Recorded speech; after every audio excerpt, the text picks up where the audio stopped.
each man would try to woo one of the girls so that the girls could be their girlfriend on the road so they don't have to worry about being lonely on the road or paying for vagina. Oh, my life,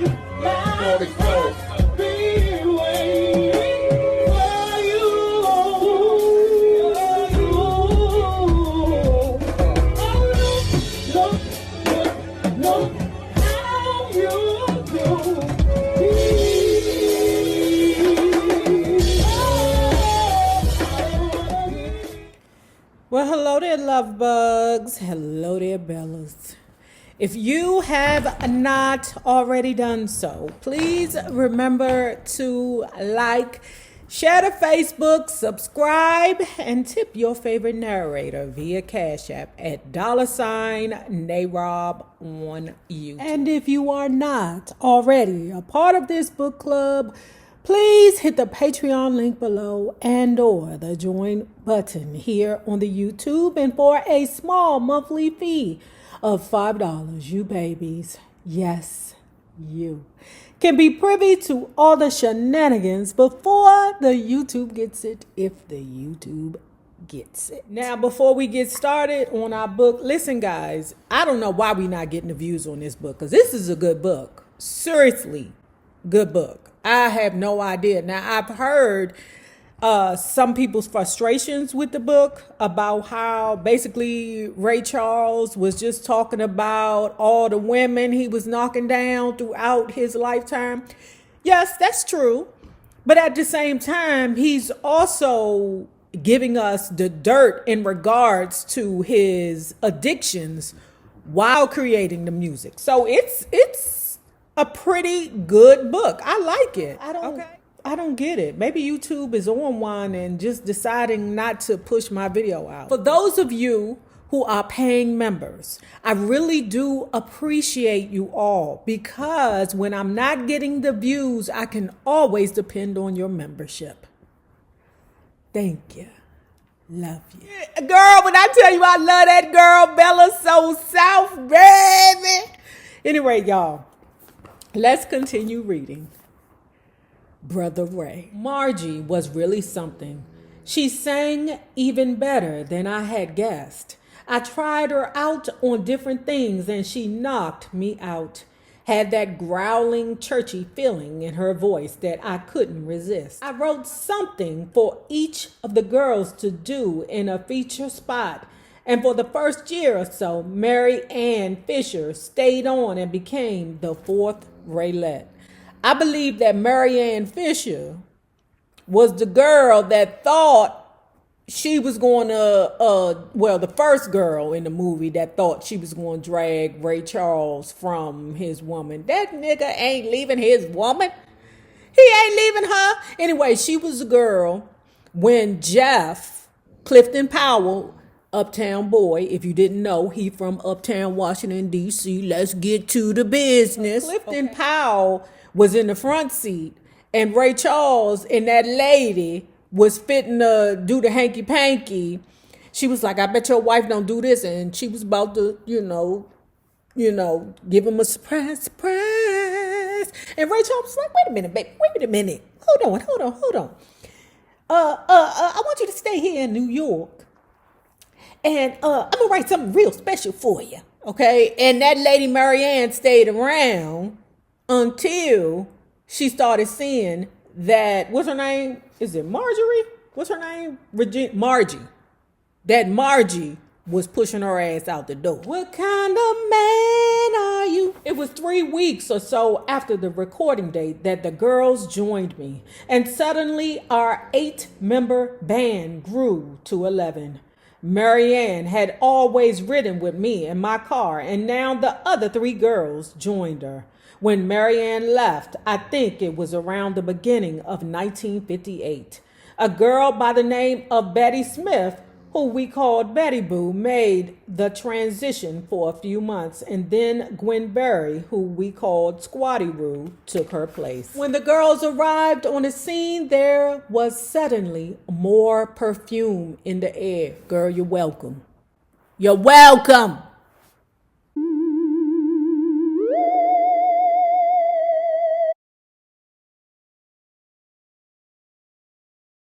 And I had to think about how I was going to deal with the boy-girl undercurrent in the band.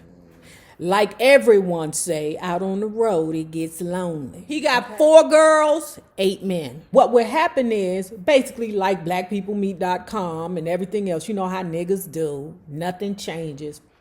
Each man would try to woo one of the girls so that the girls could be their girlfriend on the road so they don't have to worry about being lonely on the road or paying for vagina. You still got the other 4 men. Them niggas sitting around there, strangling chickens. All right, they lonely by themselves. So the only hope they have of romance on the road is when one girl would leave the Raelettes, and then a new girl would come in, and then the other men that was left over, they all vying for her attention. Whoever get her, get her. Look, I need this one. You had the last one. Just as with everything else, I decided to start with myself. How was I going to handle my own case?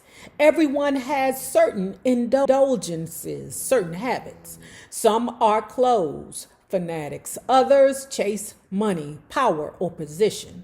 My obsession centers on women. Did then and does now. I can't leave them alone. So I didn't, and I don't have a policy against hanky-panky among the girls and boys in the band. How could I? As much as I love to screw, I'd look like a fool and a hypocrite. The guys were adults, and so were the women. They could decide what they wanted, who they wanted, and when they wanted it. I had only 3 main rules. 1, I didn't put up with any fights where a chick might get hurt or hit upside the head. 2, as far as I was concerned, I let the chicks know they were there to sing. That came first. And 3, since Pat, the youngest, Raelette, was only 15 and therefore underage, the fellas had to stay away from her. But somehow my manager didn't quite get the message, because 2 years later, I was the last one to discover that he and Pat were keeping house. I also have another personal X policy. If a girl's with another guy in the band, I leave her alone. I don't want my cats thinking that I'm interfering with their business or their love life. I don't want one of the musicians believing that he has a girl already made and then suddenly swooped up and stolen by the boss. I couldn't live with that. If a chick wants to get with me, and if I want to get with her, we'll work it out. Sometimes I'll have to wait. I'll have to be certain that she ain't messing with anyone in the band. But time, is a bitch. It can be your enemy or it can be your friend. I learned that early in life. Patience will usually give you what you want. They freaking the Raelettes. Baby, that thing was a merry-go-round. You done with it today, Harry?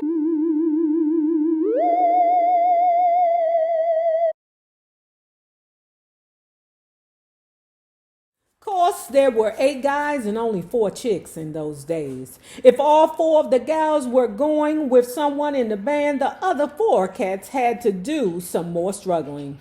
They'd wait till a girl changed, hoping that they'd have better luck with the new one. Yeah, I let everybody be who he or she wanted to be, and that included me. But in spite of the escapades, there was also little shacking up, where a man and woman from an organization would actually check into a hotel together. It happens sometimes, but not often. Usually the girls like to keep their separate rooms. No one flaunted these affairs, and they weren't any big things that we discussed or gossiped about for hours. After I got a woman, my 3 big records were A Fool for You, Drown in My Own Tears, and Hallelujah. I love her so. These were the songs which caught on, the tunes which kept me working. I noticed some interesting developments in popular music. White singers were picking up on black songs on a much more widespread basis. They had always done it, but now it was happening much more frequently. Georgia Gibbs and Pat Boone and Carl Perkins and Elvis were doing tunes which originally had been rhythm and blues hits. Ooh, he don't like that Elvis. I'm like, what the hell did Elvis do to you, baby? It didn't bother me. It was just one of those American things I've said before that I believe in mixed musical marriages. And there's no way to copyright a feeling or rhythm or style of singing. Besides, it meant that white America was getting hipper. Something else happened in this time slot. Rock and roll. When I think of true rock and roll, cats like Chuck Berry and Little Richard and Bo Diddley come to mind.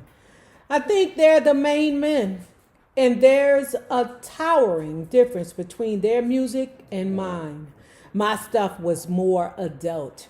It was more difficult for teenagers to relate to. So much of my music was sad and down. A tune like Tutti Frutti was fun, less serious, and the kids could identify with it a lot easier than my A Fool for You or Down in My Own Tears. I don't want to put down others, and I don't want to butter myself up. Richard and Chuck and Bo sold millions of records, and they helped the whole industry. They did some spirited music, and it broke through some thick barriers. Those guys sold a hell of a lot of more records than I did back then. They sold to whites by the truckloads. Fats Domino had huge hits in the white market. Blueberry Hill and Ain't It a Shame, and I wasn't even in the same league. Rock and roll was also music that the teenagers was able to play themselves. Little Richard's or Jerry Lee Lewis's piano style, taking your thumb and scraping all the way up the keyboard, had a flair and a sound that the kids loved. What kind of man are you?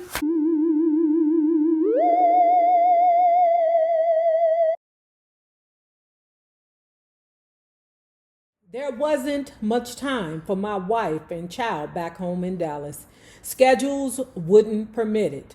My music wouldn't permit it. When I started making a little more bread, maybe I'd fly to Texas for a few days, but that was rare. By the time 1956 came around, we might be working 300 or 315 days a year. And from then on, the pace didn't slack. Our runs from city to city were more and more hurried. The dates more jammed together. Our life more frantic. In 1955, I bought my first Cadillac, and for the next 5 years through 1960, I'd buy a new Cadillac every 12 months. I've wound up, well, ain't he a black man? Ain't that what they do? It's an American car. American cars be fucking up sometimes. As much as I love, an American car, them American cars be fucking up. Okay, now they cheaper to fix once they fucked up. But, it is what it is. Anyway, around 1958, I was going strong. This was when I was shooting up every day. But it was also when I was writing music, continually working every day as hard as I could. Hank Crawford had joined our band. He played baritone and took down songs and arrangements, which I dictated to him. I was writing the same then as I do now, the same way I wrote for Joe Anderson in Florida, the way I know how. I see and hear the chords in my mind. I don't use Braille music. I just call out the notes, instrument by instrument, for everyone in the band. I keep a sound picture in my head. Soon Hank learned exactly how I work. He played very good jazz and blues himself, and he turned out to be my first musical director, but that came later. On the road, there wasn't that much to do during the days, so I'd call Hank about noon, figured that gave him enough time to get up and eat. He'd come to my room and we'd sit there, maybe till 2 or 3 the next morning, if we didn't have a gig that night, writing music. Sure, I was getting high, and naturally, I was not denying myself the pleasures of female company. But none of this kept me from working. I also put first things first. Let me reiterate to you. Remember, this ninja don't believe that he is an addict. This is the thing about addiction and heroin, okay? Because I've dealt with a pill popper before. As long as they got it, it's never a problem. It becomes a problem when they don't got it. Because as long as you got it, you on point. I remember reading this story about this young woman who was a high-ranking executive in this company, and it was in the Vogue magazine. She was saying how she was functioning, shooting dope. She said that she was skin popping, as a matter of fact. She was just, you know how they put it up under the skin. I know this because I remember the term when I was young. I don't even believe that people skin pop anymore. You know, I don't even know. They wanted just to go straight to the veins, I guess. You know, that's like wasting it, I guess. But the young lady would talk about how she would just skin pop every morning. Lunchtime, a little skin pop. Somebody else had put in the comments how a very intelligent man, I can't remember whether he was a college professor, was saying that he was using heroin at a low dose for over 20 years. It's very, very, very possible to be successful while on heroin, as long as you have it. As long as you have it, you don't have a problem. I told you, I got an uncle that came home from Vietnam, baby, and he would get into the motions of the dope. He always had it. And when he got tired of using, he got tired of using. He just woke up and I don't want to do it no more. You know? He didn't get in trouble till that crack came around. That's what he couldn't control, the crackers. Sure, I was getting high, and naturally, I was not denying myself the pleasure of female company. But none of this kept me from working. I always put first things first. On the other hand, smack didn't increase my productivity or stimulate my creativity. I doubt if anything outside of myself really helped or hurt my music. One important thing about me and dope: I never lost myself, even just after I shot up. From time to time, I watched cats fall down drunk or hit themselves with so much smack that they couldn't walk straight. Well, that wasn't me. I made my gigs. I sang my songs. I tried to please my audience. I played my music. I never wanted to lose control. I didn't see the point. I've never been one of those dudes who got so strung out or so effed up that he didn't know where he was or what he was doing. Grass, booze, heroin, it didn't matter. I never did more than get my buzz, then back to work. I know people say I was relatively cool with drugs because I could afford them. What did I just say? What did I just say? It's never a problem until it's a problem, sirs. They might have a point. Money helps, God knows, but much later I stopped shooting smack when I could most afford it. I stopped because I wanted to. I quit for several specific reasons, and they had nothing to do with money. Sometimes a reporter will ask me what I have to say to kids about dope. I don't have anything to say. I'm not in the business of guiding other people's lives. Ministers and counselors and rabbits can do that. All I can say is that when I was a little boy, I would pee in my bed. But when I saw how it irritated my skin and how cold I got when the freezing air hit me, I stopped. In Philadelphia in 1958, dope got me in.